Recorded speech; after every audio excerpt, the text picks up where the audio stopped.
The narrator, Gil, had been in hardship. His father, who was a shepherd, used to beat him. Moreover, Gil's father used to wear a coat in all the months of the year, and this signifies the abject poverty of the poor class. Gil wished to be an officer, but because he was illiterate, he suffered injustice and remained a private in the Royal Marines. After arriving on the island and meeting with Miss Marianne, Gil expressed his hatred towards the people of the island because he realized the difference between him and the island inhabitants. He recognized how illiteracy and poverty overcomes the poor people, while the rich ones have always privileges such as education. Being aware of the differences between him and the rich people, Gil rejected his identity as a British man. In fact, he said to Miss Marianne that England is just a name for him. However, Gil changed his attitude after Miss Marianne convinced him that serving in the military and the honor he will get is more important than any military promotion or class enhancement. Marianne's statement shows how the upper class spread what Karl Marx calls the false consciousness to keep the proletariat under control. Racism is one of the most notable themes in this narrative, which is an important part of the colonial discourse. This theme is displayed in the racist portrayal of the Sambos, Christian George King, and Maid Isabella, as known as Mrs. Beltot. The Sambos are half Negro and half Indian, natives of the island. They are disliked by the narrator. That was shown when the narrator said, "I never did like natives except in the form of oysters." Here the natives are turned into objects.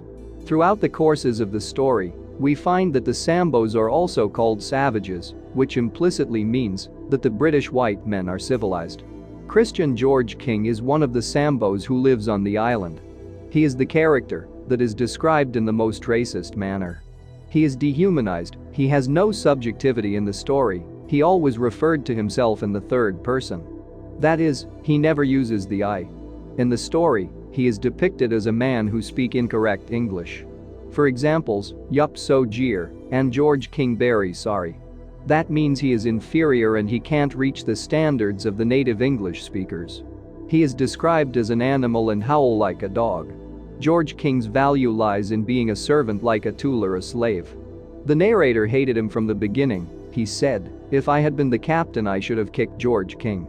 However, the opinion of the narrator has changed when George King has become useful, like when he helped unload the boat and when he was shown to be useful to English people.